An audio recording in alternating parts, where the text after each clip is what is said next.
Good evening, everybody, and thank you for coming out on this Friday of a long weekend. My name is Gordon Cheong. I'm a professor at the University of Guelph Humber. I'm also the creator of the Facebook group Canadians with Toisanese Roots. I was born here in Toronto. My Hoisin-Wa is conversational only, so if you ask me any technical questions, I'm going to get lost. So if anybody here can help me out, that would be great. Tonight we're going to cover what the Chinese Exclusion Act was and why there was a need for it. I will illustrate how the act affected my family, and finally how we can keep the conversation going. So what exactly was the Chinese Exclusion Act? It was a section of the Canadian Chinese Immigration Act that was enacted earlier in 1885.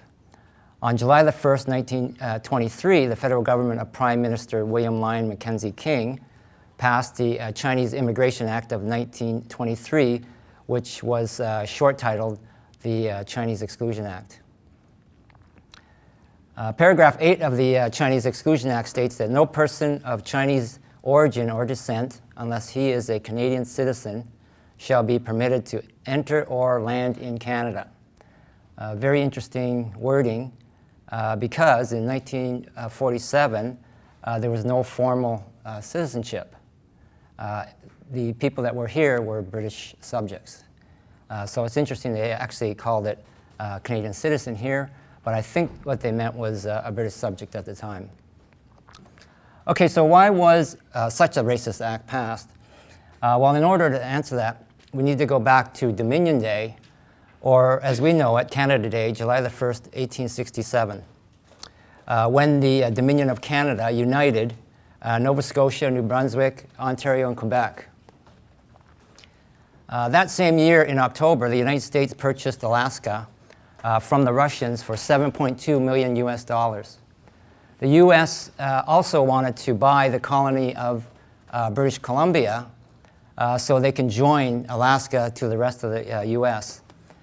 The offer would assume British Columbia's $2 million debt and subsidize the building of a road from Alaska to Washington.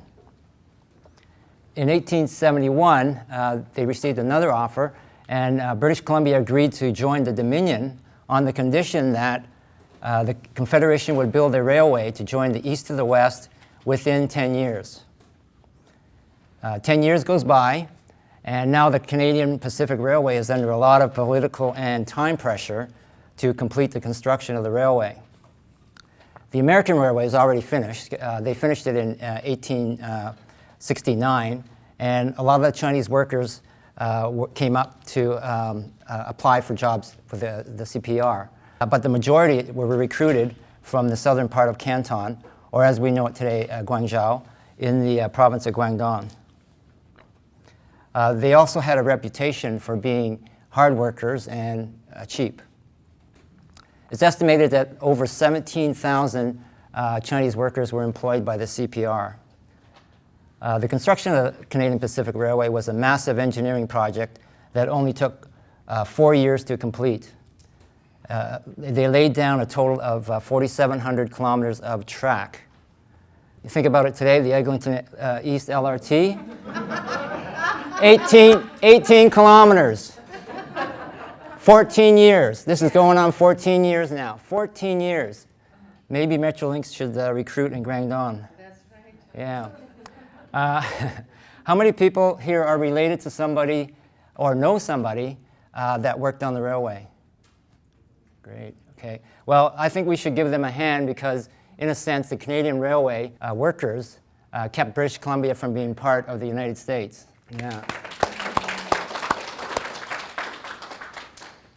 In Canada, there was a widespread belief at the time that the country should remain a white man's country. At that time, Canada was still struggling economically with the Depression of 1870. There was a fear that the hardworking Chinese immigrants would take jobs away from Canadians after the railway was completed. So nearing the end of the completion of the railway, Chinese workers were encouraged to leave. They were given offers of bonuses and also free transportation home, but well, most of them didn't want to leave.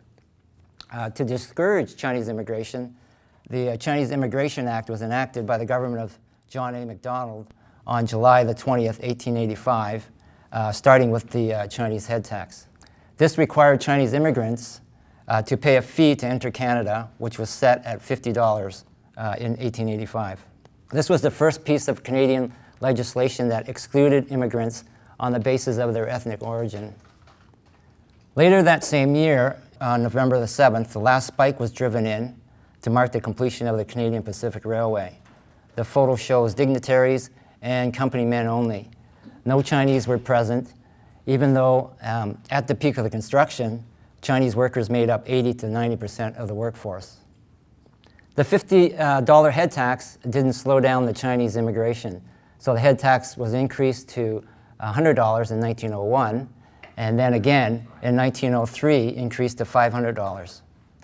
Head taxes were collected for 38 years from 1885 to 1923.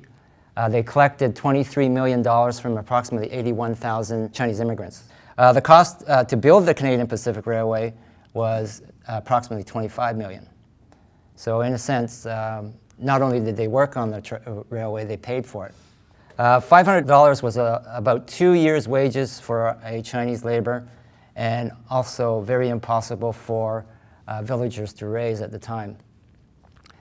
Chinese railway workers were paid $1 a day, and from that dollar, they had to pay for their food and their gear. While the white workers were paid $1.50 to $2.50, and they didn't have to pay for any of their provisions. Meanwhile, in 1910, my father, Cheong is born in Fungulei village. It's near Tankau town. It's about a 30-minute drive from Kaiping City, 2-hour drive from Guangzhou. So 7 months after the birth of his son, my 28-year-old grandfather, Cheong Chan, leaves Fungulei for Canada in search of Gumsan or Gold Mountain. It takes over a month to get here by boat. Gumsan originally referred to the gold rush in California, but over time, Gumsan came to symbolize the opportunity for a better life. According to the General Registry of Chinese Immigration, Cheong Chan was listed as a merchant, and therefore he was exempt from the head tax. But later, I found out that he did end up paying the head tax because he was listed as a laundryman. His landed residency was at a laundry on Yonge Street, but later opened F.G. Cheong Laundry in partnership on Bathurst Street in Toronto. If you look here at the listings in the 1909 Toronto City Directory, you'll notice they have a separate listing for Chinese. The Chinese laundries were also listed by street names, not by business names, as you can see just above those. Back in China, you have overpopulation, poverty, famine, floods. You have political instability and high taxes. So the $500 head tax was not going to deter the Chinese from looking for a better life for their children in Gumsan or Gold Mountain. So this head tax was not working. So on July the 1st, 1923, the government of William Lyon Mackenzie King decides to ban Chinese immigrants altogether by enacting the Chinese Exclusion Act of 1923. The act not only made it illegal for Chinese immigrants to bring their family to Canada, but also required them to carry photo identification papers all the time or risk fines or even, in some cases, deportation. If you look at the bottom of the CI-45 certificate, you'll be able to read, "This certificate does not establish legal status in Canada." So legal status basically means that you can stay in Canada as a resident either temporarily or permanently. So they basically, they could be deported or removed from Canada at somebody's discretion. In the case of 45, it served as an identification document. There was a CI-5, which was the head tax receipt, and also the CI-9 was an entry-exit authorization paper. There are many more CI certificates, and if you want more information, here's a really good site that Linda Yip has. It's the genealogy for Asian Canadians. I got a lot of information from Linda, I want to thank her and also my cousin Jean, who's somewhere out here, Jean Yi. She's out here somewhere, I saw her earlier, for helping me to put these pieces together for this presentation. Thank you. So these pieces of paper were intended to control, contain, and basically monitor and even intimidate the Chinese community. July 1st became known as Humiliation Day by the Chinese Canadians. It's September the 12th, 1923, and my father, Chu Soon, arrives at Victoria Island at the age of 13 and comes in as a schoolboy on the RMS Empress of Australia. When my father came, the application to come into the country must have been processed before July the 1st because he paid the $500 head tax. And during the Exclusion Act, the head tax was irrelevant. So even though it was July that it was enacted, there were people that had already applied, and the process of documenting them and getting them into the country took this long. And so I think he was probably one of the last to be accepted into the country before the total exclusion happened. When he arrived, my father was detained in the immigration shed for 11 days, where they processed CI certificates.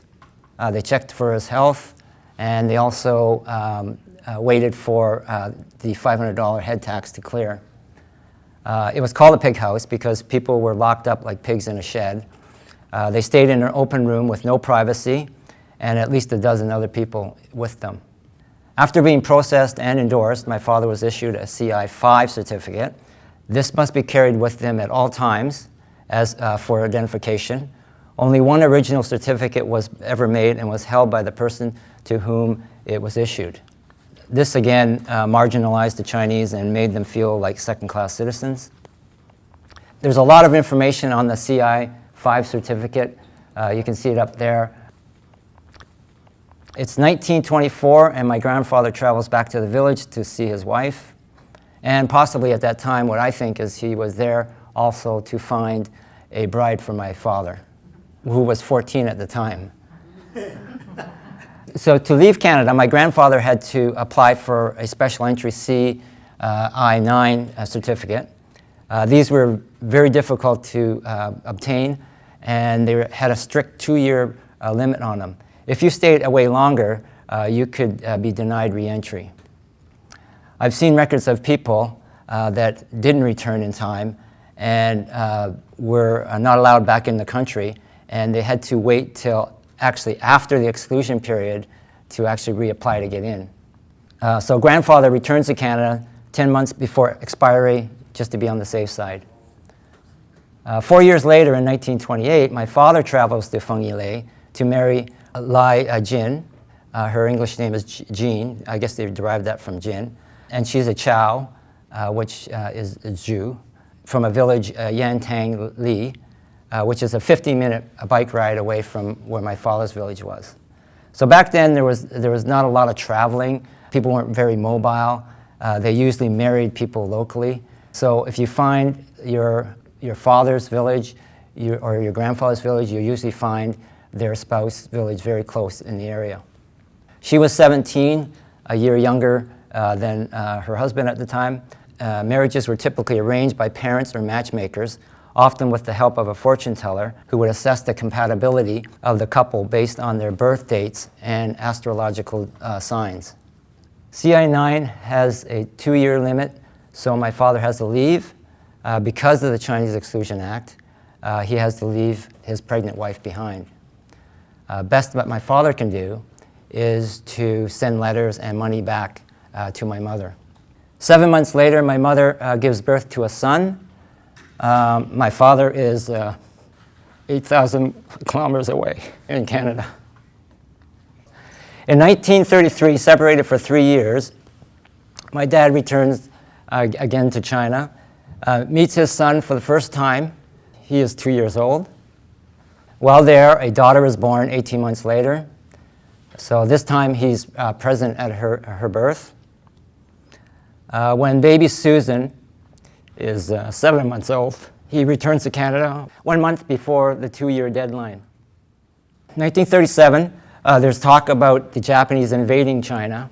Dad decides to go to China again for the 3rd time with hopes that the Chinese Exclusion Act would be repealed. My father is in China.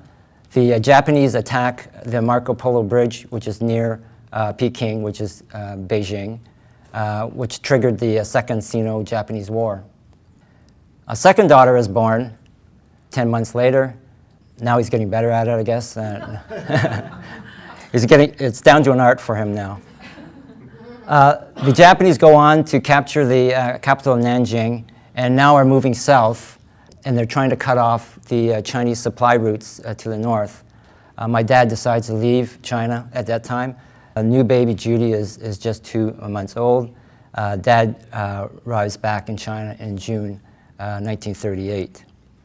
The Battle of Canton lasted about a month, and then the Japanese occupied the city on November the 21st, 1938. The occupation lasts for 7 years. The Japanese invade the villages for vegetables, livestock, and rice to feed the army. So a lot of the villages around where my father was were affected. They were still very close to Kaiping, and so they would raid these villages. They also had to deal with rogue Chinese bandits would come, because now it's wartime and everybody's trying to survive. My mother is left to keep safe a 7-year-old, a 4-year-old, and a baby. Most of the men in the villages have left in search for Gumsen. Families flee to the mountains with what they can carry. You can see up in the picture there, the photograph. That's the village there, and the mountains are just in the background there. My understanding is that's where they would go and hide. My sister tells me that brother Fred went back and forth from the mountains to the village for food at night, and just to check to see if the Japanese soldiers have left yet. He did struggle with PTSD. He never bought Japanese products. He was very bitter. He never talked about it. They never talked about it. The family never talked about any of this. Part of it, I guess, was shame. I think part of it is not wanting to remember what happened. This is the silence that Kira Loughran talks about in her film, Beyond the Silence. This was a big issue with that population at the time, and the struggles they went through never really got told to the children. So if you get a chance to see her film, it's a great film. I've seen it a couple of times already. It's going to be at Innes Hall. You should get a chance to go see it. Hundreds of others fled to British Hong Kong and the Portuguese Macau, which were safe from the Japanese at the time because they didn't want to piss off the British or the Portuguese. But then later on in 1941, the Japanese did occupy Hong Kong. For the most part of 7 years during the war, there was no communication, there's no letters, there's no money sent back. In actual fact, you don't even know if they are even alive. The United States detonates 2 atomic bombs over Japan in August 1945, and of course Japan surrenders. The war is over. The Canadian Citizenship Act comes into effect on the 1st of January 1947, which is a couple years later after the war was over. Basically, this act allowed Chinese Canadians to apply for citizenship and granted them the right to vote. Following the proclamation of the Canadian Citizenship Act, the repeal of the Chinese Exclusion Act was finalized that same year in May under the government of Prime Minister William Lyon Mackenzie King. This is the same William Lyon Mackenzie King that enacted the Chinese Exclusion Act in 1923. This was his 3rd term. He actually got elected 3 times. After 24 years of exclusion, the doors to Chinese immigration are finally opened, but there are tight regulations. Chinese immigrants typically needed to be sponsored by a close family member already in Canada. And they had to be willing to take care of them and also give them a place to stay. If you had a child over 18, he or she would not be allowed into Canada. This would potentially break up families. I don't know why that clause is in there, why they didn't allow a sibling over 18. I'm not sure why that was. I think maybe it was just a way for them to not allow as many people in as, I don't know. To be a sponsor, you had to have Canadian citizenship, which meant you had to be able to commute information in the Citizenship and Immigration Canada Handbook, either in English or French. With all the demands of the immigration process, it wasn't even until in 1949 before families started to be reunited. A lot of the initial people that came in after the act was enacted were already in Canada, or they already had visas in Canada, and they were not people being reunited. Fortunately, my grandfather had the foresight to send my father to English classes shortly after he arrived in Canada. My father attended a Christian church that offered English classes to Chinese immigrants. These missionaries saw it as a way to encourage conversion to Christianity. It's March 1950, and my father successfully obtains the Certificate of Canadian Citizenship. An application is submitted to reunite the family. The family moves to Hong Kong, anticipating application approval. This is an added expense, added stress, and added anxiety. It wasn't until May of 1951 before the family was reunited in Canada. Dad is 41 years old. My mother is now 40. Fred, the eldest son, is 19. And then Susan is 16, and Judy is 12.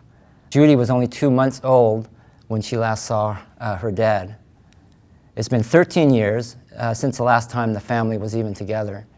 It's been 22 years since my parents were married. That little guy in the suit there, that's me.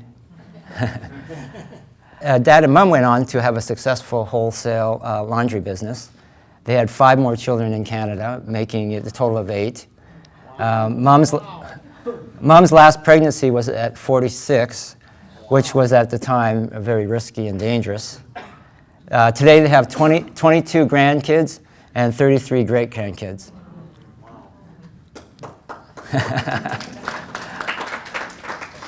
That little guy in the far end with the knitted hat, that's me. My brother, Fred, who was born in China, is 21 years older than I was. The age difference made him more of a father than a brother. Growing up, I thought this was normal. You know, there's a lot of people that were in the same boat as me. And I'm sure that out there's a lot of people that have older siblings, 20-year difference. Regrettably, I didn't have the opportunity to know my grandfather. He passed away when I was born. My grandmother stayed in China, where she passed away. I couldn't find any pictures of her. I have an unverified story about her from some of the villagers when I went back to China. And what happened was my grandmother stayed in China. My grandfather came to Canada, started sending her money back. She got more and more money. She became, I don't know, a very important person in the village because she was rich. She had all her friends there. And she was getting on in age also.